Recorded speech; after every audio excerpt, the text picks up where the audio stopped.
Hello everyone. तो ये है मेरे बद्रीनाथ जाने का कुछ शॉर्ट वीडियो कह सकते हैं कि रास्ते में क्या क्या हमने देखा और क्या क्या रिकॉर्ड किया। तो आप आगे मेरा ब्लॉग देख सकते हैं। Thank you. So hello guys, bag देख के आपको लग गया होगा कि मैं जा रहा हूँ कहीं।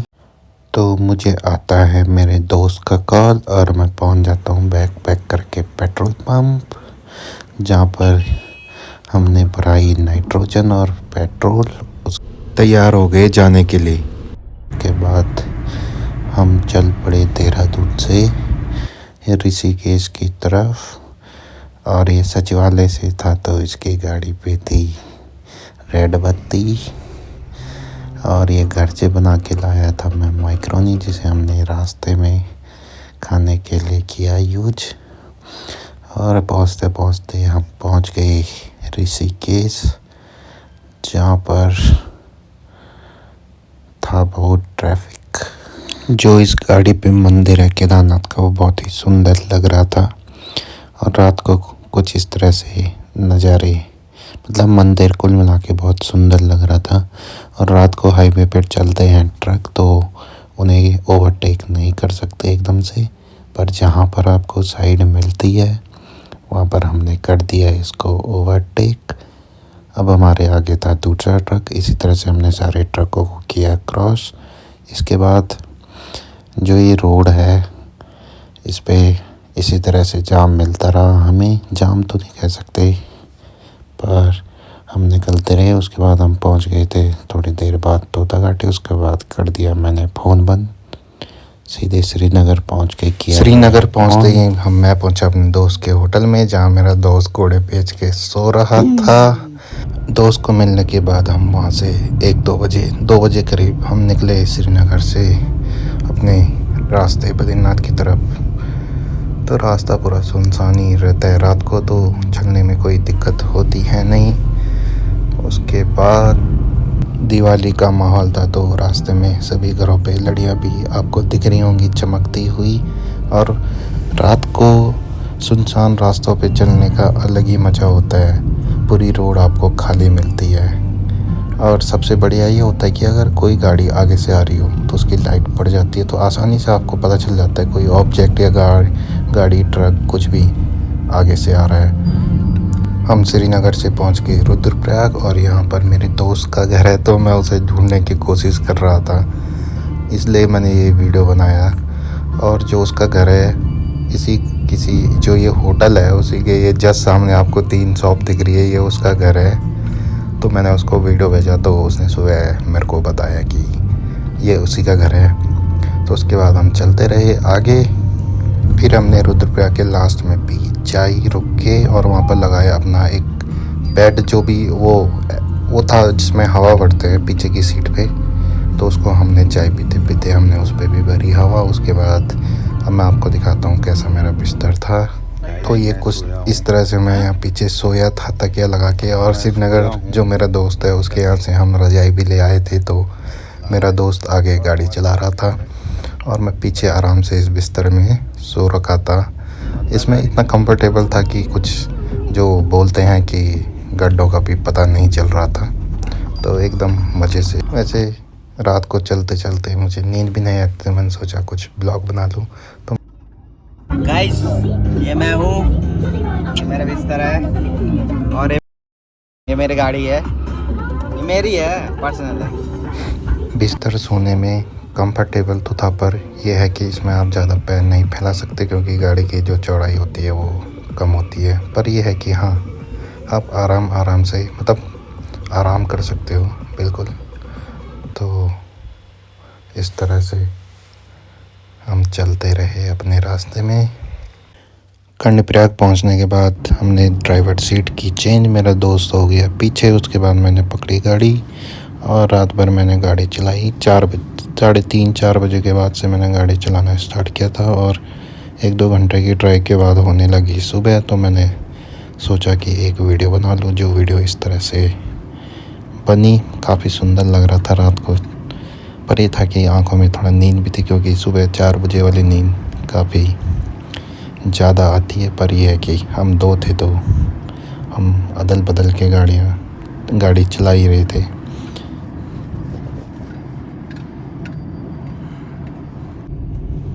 इसके बाद हो गई थी सुबह।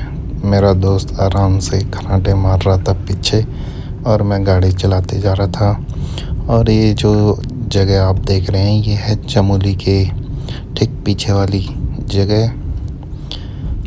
बहुत ही सुंदर लग रहा था क्योंकि सुबह जो सूरज की रोशनी थी वो पहाड़ों की हाइट पे थी, न कि नीचे थी रोड पे। तो मैंने सोचा एक वीडियो यहाँ पर भी बना लूँ। ऐसे पहाड़ी रास्तों पे चलने का अलग ही मज़ा होता है क्योंकि एक दो लाइनें भी हैं कि मज़ा सफ़र का नहीं रास्तों का होता है। एक और बात है, अगर आप पहाड़ी रास्तों पे जा रहे हैं तो आपको इस तरह के नज़ारे ज़रूर मिलेंगे जहाँ रोड बिल्कुल टूटी हुई होगी और आपको बिल्कुल कच्चे से गाड़ी को ले जाना पड़ेगा। और ऐसे अगर आप बद्रीनाथ जा रहे हो क्योंकि लास्ट बॉर्डर पे है तो ऑब्वियस सी बात है आपको कहीं रोड सही मिलेगी कहीं ख़राब मिलेगी। तो इसके बाद हम पहुंच गए थे पाताल गंगा। पाताल गंगा इसलिए नाम है यहाँ पर क्योंकि यहाँ पर जो नदी ऊपर से आती है वो इस पुल के नीचे से जाती ही नहीं है। मतलब वो पानी है वो नीचे कहीं ऊपर से समा के सीधे दूसरी साइड निकलता है। तो इस वजह से यहाँ पर मंदिर भी है और इस जगह का नाम पाताल गंगा है। रात भर चलने के बाद भी अभी हम जोशीमठ नहीं पहुँचे थे तो गाड़ी चलती जा रही थी हमारी। और ऐसी कोई बात नहीं है क्योंकि अगर आप दो गाड़ी चलाने वाले हो तो आपको काफ़ी आराम मिल जाता है। उसके बाद हम जस्ट जोशीमठ के नीचे पहुंचने के बाद जहाँ पर ये डैम का बोल सकते हैं कुछ पॉइंट है तो वहाँ पर हमने रुके और थोड़ा जोशीमठ के नीचे जो ये नदी दिख रही है आपको और उनका कुछ नज़ारा रिकॉर्ड किया। उसके बाद मैंने खुद भी अपनी वीडियो बनाने की कोशिश की जहाँ पर मैं ट्राइपॉड पे अपना आईफोन लगाता हूँ और उससे और जो ये वीडियो बना रहा था ये मैं स्पेशली अपने इंस्टाग्राम के लिए बना रहा था तो बनी गई थी क्योंकि इसमें मुझे एक शायरी डालनी थी कोई भी बढ़िया सी। तो सुबह पीछे आप देख सकते हैं सुबह का कैसा अच्छा नज़ारा यहाँ पर रिकॉर्ड करने को मिला मुझे। और लंबे सफ़र पे गाड़ी चलाने के बाद एक अंगड़ाई लेना तो बनता था क्योंकि थकान भी काफ़ी लग चुकी थी और जो ठंड थी वो भी बढ़ते जा रही थी क्योंकि जब आप पहाड़ों के नज़दीक चलते रहते हो और बद्रीनाथ साइड तो ऑब्वियस सी बात है बर्फ़ गिरने लग गई थी पहाड़ों के ऊपरी सतह पे तो ठंड भी बढ़ गई थी। उसके बाद हम जोशीमठ की तरफ निकल पड़े और मेरा बैग कुछ इस तरह से गाड़ी के पीछे था और ठीक जोशीमठ से काफ़ी 4-5-6 किलोमीटर नीचे हम थे। सुबह हो गई थी। हम वीडियो बनाते बनाते मेरे वीडियो के सामने ही आ गया एक डॉगी जिसने कहा मुझे भी मेरी फ़ोटो भी लो। तो मैंने उसकी वीडियो ली और वो बहुत ही बोलते हैं जिसे नाराज़ सा लग रहा था।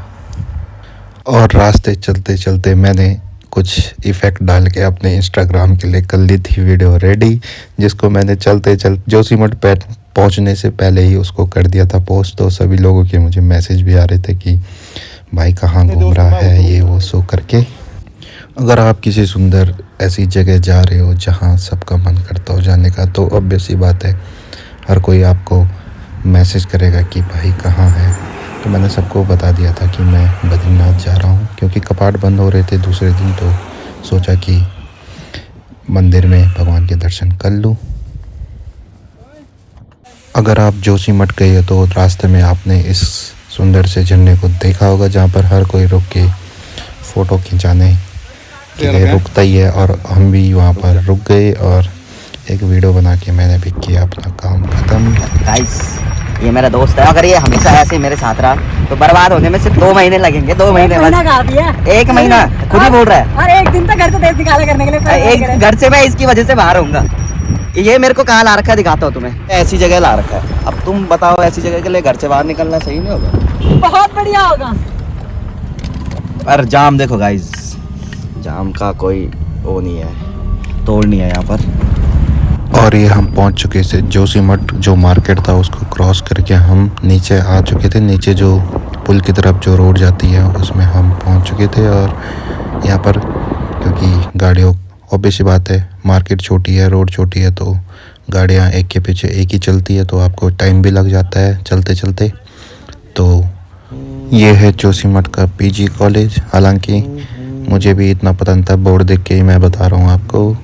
उसके बाद हमने एक जगह पे जो जोशीमठ ख़त्म होने के बाद पेट्रोल पंप पड़ता है, वहाँ पर लगाई अपनी गाड़ी साइड, और हमें लग गई थी भूख, तो हमने यहाँ पर पराठे के ऑर्डर और पराठे खाए और एक चाय भी की हमने ऑर्डर की। तो चाय के साथ हमने खाए पराठे। और आप देख सकते हो कि दूर पहाड़ी पे बर्फ़ गिरी हुई है, तो आप अंदाज़ा लगा सकते हो कि ठंड भी यहाँ पर काफ़ी रही होगी। तो फाइनली हम पहुँच गए थे जोशीमठ के नीचे, जहाँ पर है पुल। एक जो लेफ़्ट साइड जा रही है वो ITBP के जो भी पोस्ट होंगे उस तरफ जा रही है, और जो राइट साइड को जा रही है वो जा रही है बद्रीनाथ और तुम्हारा पांडुकेश्वर इस तरफ। और यहाँ से बद्रीनाथ काफ़ी अभी भी 1-2 घंटे का रास्ता था। और आप देख सकते हैं कितने कितने बड़े पत्थर रोडों पे आ जाते हैं लैंड स्लाइड के दौरान। और अगर आप ऐसी अच्छी जगह घूम रहे हैं तो एक वीडियो बनाना तो बनता है। और फाइनली हम अपने रास्ते पे आगे बढ़ते रहे, तो ऐसे सुंदर नज़ारों को रिकॉर्ड करने का भी मुझे मौका मिल गया, क्योंकि मैं बैठा था साइड वाली सीट पे। और आप देख सकते हैं कितना ये पहाड़ियाँ हैं, जो दोनों जो पहाड़ी हैं इस साइड की और जिस साइड हमें, वो काफ़ी नज़दीक थी। तो ऐसा लग रहा था हम किसी घाटी के बीच चल रहे हैं। तो हर कोई उतर के यहाँ पर फ़ोटो वीडियो बना ही रहा था। तो ऐसे रास्तों पे चलने का अलग ही मज़ा होता है एक अपना। और सीधी सी बात है, अगर आप वीडियो रिकॉर्ड कर रहे हो तो आप जब भी देखोगे तो आप उस जगह को मिस करोगे। और मैंने कहा था कि अगर आप इतने लंबे रास्ते पे जा रहे हो तो आपको कच्चे रास्ते भी मिलेंगे, कच्ची रोडें मिलेंगी, और भीड़ तो ज़्यादा होती है। अगर कोई जगह जहाँ भगवान का मंदिर है, वो भी 4 धाम में से एक बद्रीनाथ भगवान जी, तो वहाँ हर कोई जाना चाहेगा। कंस्ट्रक्शन का काम यहाँ पर चलता रहता है, क्योंकि टाइम पे यहाँ पर बारिश की वजह से रोड ख़राब होती रहती है। और 4 धाम जो यात्रा की जो प्रोविज़न है रोड की, उस वजह से भी इसको चौड़ा किया जा रहा है। तो कच्ची रोडें मिलना यहाँ पर आम बात हो जाएगी। और अगर आप ट्रेन ड्राइवर हो, आपको डर नहीं लगता है गाड़ी चलाने में ज़्यादा, तो आपके लिए परफेक्ट है। पर अगर कोई डरता है चलाने में या आगे पीछे, कभी ऐसा मौका भी आ जाता है रोडों पे कि आपको पीछे भी करना पड़ेगा, हो सकता है चढ़ाई पे आपको कई चीज़ें हैं रोड पे चलाने के लिए, तो आपको परफेक्ट गाड़ी चलानी आनी चाहिए। तो ये कुछ सुंदर नज़ारे फिर से पड़े। और फाइनली हम पहुंच गए थे पांडुकेश्वर से अभी भी काफ़ी टाइम था हमें बद्रीनाथ पहुंचने में। तो धीरे धीरे हम चलते रहे। पहाड़ में आके फ्री वॉश नहीं किया तो क्या किया। यहाँ रास्ते में पड़ता है कोई डैम जिसके बगल में थी रोड बिल्कुल कच्ची। वैसे यहाँ पर लिखा था कि हम कैमरा अलाउड नहीं है रिकॉर्ड करने या वो करने के लिए, पर हम हैं। मैंने कैमरा मैंने बाहर निकल कर रिकॉर्ड करने की कोशिश की, पर मज़ा नहीं आया इस लोकेशन पे, तो मैं अंदर चले गया। उसके बाद मैं दूसरी लोकेशन पे निकलने का सोचा सीट से बाहर। और जैसे जैसे हम रास्ते में आगे बढ़ रहे थे, जो नज़ारे हैं वो भी और खूबसूरत होते जा रहे थे। तो आप देख सकते हैं कि जिस रोड पे हम चल रहे हैं उसके जस्ट बगल में बर्फ़ की पहाड़ियाँ हमें दिखने लग गई थी, और जो ठंडी ठंडी हवाएं वहाँ से आ रही थी, उसका अलग ही मज़ा है। और बद्रीनाथ अभी भी यहाँ से 11 किलोमीटर था, तो हम रास्ते में एंजॉय करते हुए जा रहे थे। आप खुद देख सकते हो कि कितने सुंदर नज़ारे हमें रास्ते में देखने को मिले। कितने सुंदर पहाड़ों के बीच ये रोड जा रही है और ख़त्म होने का नाम ही नहीं दे रही। तो ये आपको दूर से जो मंदिर दिख रहा है, ये है हनुमान चट्टी। आपने अगर नहीं सुना है तो आपको दिखा देते हैं। यहाँ पर ये है हनुमान चट्टी। यहाँ पर रुक के हमने जो हनुमान जी का मंदिर है, और अगर आपको पता नहीं है कि यहाँ पर की जो इतिहास है वो क्या है, तो मैंने यहाँ पर यहाँ का जो बोर्ड लिखा था जिस पे इस हनुमान चट्टी का जो इतिहास है वो भी लिखा था, तो आप वीडियो को पॉज करके इसे पढ़ सकते हैं। तो इसके बाद फिर आगे मैं जो नज़ारे थे उसको देख के बाहर निकल गया और वीडियो बनाना स्टार्ट कर दिया। बहुत ही सुंदर। और रास्ते में मुझे एक खूबसूरत लोकेशन मिली तो मैंने यहाँ पर रुककर कुछ फ़ोटोज़ खींची और सोचा वीडियो भी बना लूँ। उसके बाद हम चलते रहे और आपको सीधे लेके चलता हूँ बद्रीनाथ धाम में, क्योंकि हम पहुँचने वाले हैं। और फाइनली एक लंबे सफ़र के बाद रात से सुबह दिन मतलब 11 बज गई थी और फाइनली हम पहुँच गए थे बद्रीनाथ। तो आप ये देख सकते हैं कि हम बद्रीनाथ पे यहाँ पर कटाए हमने 60 रुपये का टोल। और इसके बाद हम पहुँच गए सीधे अपने रूम पे। तो हमारा रूम कुछ इस तरह से था। फिर हमने यहाँ पर नहाए और जो हमारा वॉशरूम था वो कुछ इस तरह से था। यहाँ गीजर लगा तो हमने फटक से पानी गर्म किया और कपड़े चेंज करके निकल पड़े मंदिर। और ये था बद्रीनाथ मंदिर जाने के लिए रास्ता, क्योंकि वहाँ पर अभी कंस्ट्रक्शन का काम बहुत ज़्यादा चल रहा है, क्योंकि गवर्नमेंट अपने अकॉर्डिंग एक स्ट्रक्चर देने की सोच रही है वहाँ पर। तो उस वजह से जो पार्किंग है वो हमें ऊपर रोड पे करनी पड़ी है। खैर हमारे पास होटल बुकिंग थी तो हमने होटल पे ही खड़ी की, पर लोगों को ऊपर ही करनी पड़ती है रोड पे खड़ी। उसके बाद ये था बहुत ही खूबसूरत नज़ारा बद्रीनाथ धाम का, जहाँ आप भीड़ देख सकते हो किस प्रकार से लोग वेट कर रहे हैं। तो फाइनली हम भी मंदिर की तरफ बढ़े और ये जो पुल है यहाँ से जाते हैं, पर अब नया पुल बन गया तो एंट्री वहाँ से होगी, यहाँ से एग्जिट होगा। अभी फ़िलहाल के लिए यहाँ से जा रहे हैं, जब भीड़ होती है तो दूसरी तरफ से जाते हैं। देख सकते हैं कंस्ट्रक्शन का काम बहुत ज़्यादा यहाँ पर चल रहा है गवर्नमेंट की तरफ से। हाँ, आने वाले साल में यहाँ पर हो सकता है कि बहुत खूबसूरत नज़ारे जो स्ट्रक्चर है वो हो। यहाँ पर फूल बहुत सारे, क्योंकि कल शाम को दिन में बद्रीनाथ धाम का जो कपाट है वो बंद होने थे, इस वजह से फूलों से भगवान के मंदिर को सजाया जा रहा था। उसके बाद चारों तरफ आप देख सकते हो कितनी बर्फ़ है और बहुत ठंड लग रही थी यहाँ पर, क्योंकि आप देख सकते हो झंडा की तरह फैल रहा है, तो हवा भी बहुत तेज़ यहाँ पर चल रही थी और जो ठंड है वो भी काफ़ी बढ़ी हुई थी। उसके बाद हमने प्रसाद लिया। प्रसाद भी शायद यहाँ पर 400-500 का हमें 2 प्रसाद मिला। और सभी अभी जो 3 बजे बाद यहाँ पर कपाट खोलने थे दोबारा, तो हम भी यहाँ पर लाइन पे लग गए। तो 3 बजे बाद जब कपाट खुलेंगे तो उसके बाद सारे यहाँ पर वेट कर रहे हैं, तो हमने भी फटक से यहाँ पर खड़े हो गए और जो कपाट खुलने का वेट किया।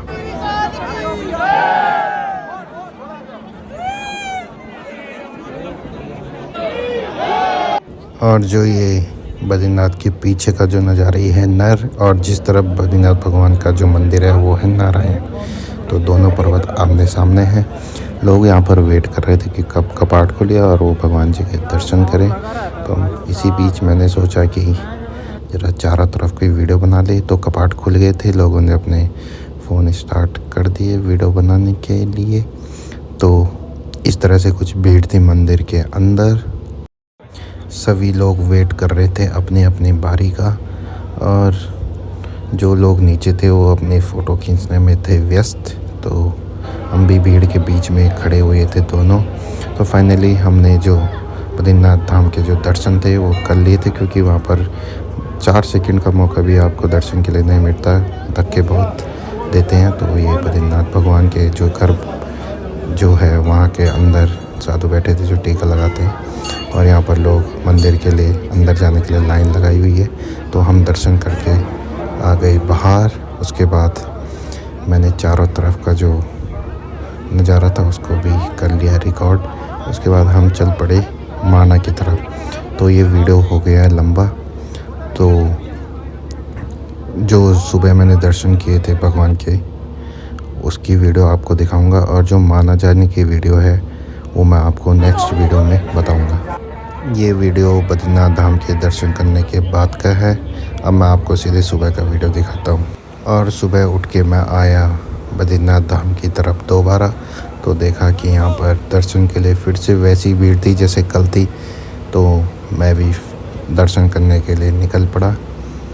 तो यहाँ पर अभी कपाट जो खुलने का वेट कर रहे थे सभी लोग, तो तब तक मैंने भगवान बद्रीनाथ के बाहर दोबारा वीडियो बनाई। और आपको ये ब्लॉग कैसा लगा प्लीज़ कमेंट में बताना, और इसी तरह अगर आप अप्रिशिएट करते हो तो मैं आगे और वीडियो बनाऊंगा। Thank you. ये है बद्रीनाथ जो धाम है उसके मार्केट की वीडियो। तो आपको अगर ब्लॉग अच्छा लगा तो लाइक शेयर और सब्सक्राइब ज़रूर करना। Thank you. जय बद्री विशाल।